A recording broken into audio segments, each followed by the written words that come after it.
New town সাপুরজির কাছে নাকি একটা জগন্নাথ মন্দির হয়েছে শুনেছিলাম। তো আমরা সেই মন্দির দর্শন করতে গেছিলাম, আমি, আমার মা খুশি, আর আমার এক বান্ধবী, বান্ধবীর মা আর বান্ধবীর ছেলে নীল।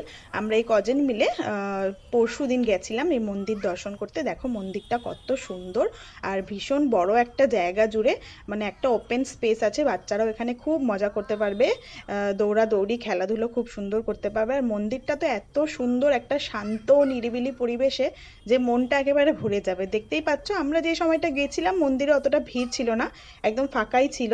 তো মন্দিরটা ঘুরে ঘুরে চারিদিকটা দেখছিলাম। জগন্নাথ দেবের যে বিগ্রহ, জগন্নাথ দেব, বলরাম এবং সুভদ্রা মায়ের, তো খুবই সুন্দর, দেখতেই পাচ্ছ তোমরা বিগ্রহটা। এই যে আমরা দেখো মন্দির প্রাঙ্গণে এখানে বসে রয়েছি, আস্তে আস্তে অনেক ভক্তের সমাগম ঘটছে, তোমরা দেখতেই পাচ্ছ পেছনে অনেকে এসে দাঁড়িয়েছে। আর দেখো মন্দিরের এরকম দেওয়ালে না ভীষণ সুন্দর করে জগন্নাথ দেবের, শ্রীকৃষ্ণের, বিষ্ণু ভগবানের যে সমস্ত লীলাগুলো তারা করেছেন সব কিন্তু এখানে রয়েছে। শুধু জগন্নাথ দেবের বিগ্রহই নয়, তার এক পাশে রয়েছে বজরংবলী, আর একদিকে কিন্তু রাম, সীতা এবং লক্ষণের বিগ্রহটাও রয়েছে, সেটাও কিন্তু খুবই সুন্দর। দেখো তোমরা এখানে দেখতে পারবে, দেখো কত সুন্দর, এখানে খুব ভালো লাগছে।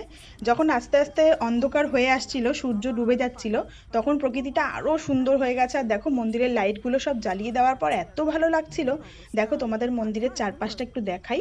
মন্দিরটা কিন্তু জানো, মন্দিরটা কমপ্লিট হয়ে গেছে, কিন্তু মন্দিরের যে বড় গেটটা, যে দ্বারটা, সেটা কিন্তু এখনো কমপ্লিট হয়নি। এই দেখো এখানে কাজ চলছে, এগুলো হয়ে যাওয়ার পর কিন্তু আরো সুন্দর লাগবে। একটা ফোয়ারাও আছে মাঝখানে, যদিও সেটা তখন বন্ধ ছিল, হয়তো আগামী দিনে সেটাও মানে চলবে।